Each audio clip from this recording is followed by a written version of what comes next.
Hundreds gathered in front of Capitol Hill afternoon calling for a ceasefire in Israel, just days after hundreds of pro-Palestinian protesters were arrested inside the Cannon Rotunda.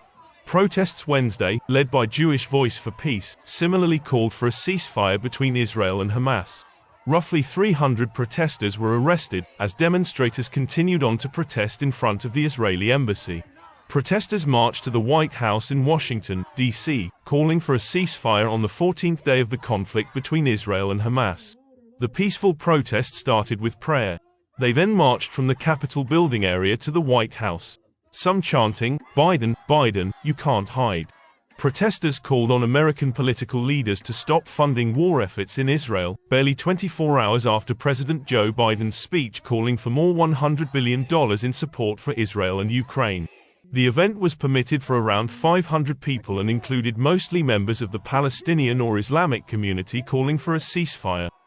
Several other community members, including D.C. area black activists, also joined in the pro-Palestine march.